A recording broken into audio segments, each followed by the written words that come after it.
Oh, that could only mean one thing. Bracketology breakdown here with CBS Sports bracketologist Jerry Palm. I love that music, by the way. That gets me pumped. It gets me pumped for the segment, pumped for the tournament. And we've got conference tournament week here, and this is always a fun week. Wake Forest, one of the teams entering the day for you among your first four out. They lost to Boston College in overtime. Is Wake Forest out now? Yeah, I think it's going to be very difficult for the committee to find a way to take Wake Forest after losing to Boston College today. It is the worst loss of the season for Wake Forest. And what Wake Forest really needed to make the NCAA tournament was to get a shot to beat Miami. But unfortunately, that meant beating Boston College first. Things did not go their way this afternoon. I had a late lead and couldn't finish the job, and then Boston College won in overtime. And I'm afraid that means the end of the dream for Wake Forest. A great season, though, bounce-back season.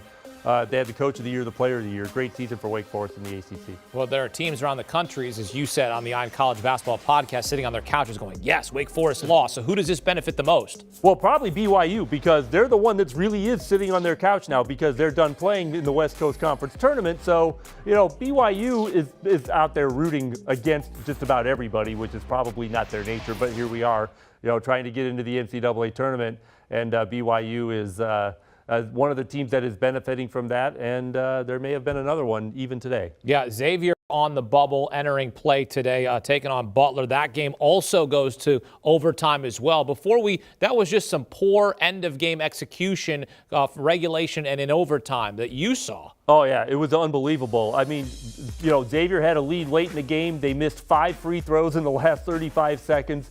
They committed 3 fouls to help Butler get back in the game. And then when they got to overtime, they missed some more free throws. They were 13 for 27 or 29 on the game. It was a horrible free throw shooting performance, and that's why Xavier's out of this tournament, the Big East tournament, that is. I still have them as the second to last team in my NCAA tournament bracket, but obviously they're done playing. And the best case scenario for Xavier right now is that they get in and drive up the road to Dayton and start the tournament there. All right, so crossing their fingers, but they got to make their free throws if they're going to get anywhere. Yeah, they've got some time to work on that now. They do. All right, so plenty of games on Thursday. What are some games you're going to be watching for on Thursday afternoon into Thursday evening? Well, we have a couple of NCAA tournament elimination games. And in the SEC, you have Florida and Texas A&M, where the loser is definitely out, and the winner isn't promised anything because you still have to play Auburn and try and get a win of that quality on the resume of the team that wins this game before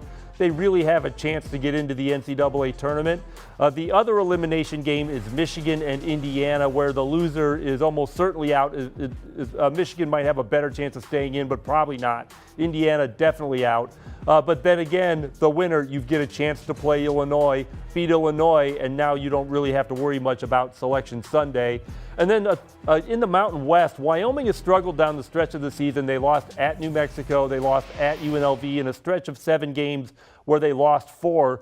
So they end up getting a tough draw in the Mountain West tournament where they have to play at UNLV again, one of the teams they just lost to in that location in the last 7 games of this season. Wyoming doesn't necessarily have to win to stay in the tournament, but that's a tough draw if they're trying to play for seed. And a reminder, no auto bids on Thursday, so we'll have to wait till the weekend to get some more automatic bids. But as we sit here and look at bubble teams, it's good that we've got Jerry Palm in studio, in the house, as we get set for Selection Sunday, just 4 days away. And hey, you need bracket help? We've got bracketologists. His name is Jerry Palm. Welcome to Bracket Week here on CBS Sports HQ. We'll take you to the first 4 to the final 4 in New Orleans. Do you want a sports network that delivers everything that matters about the game? The highlights, the picks, the instant analysis, no yelling, no fake debates, no politics.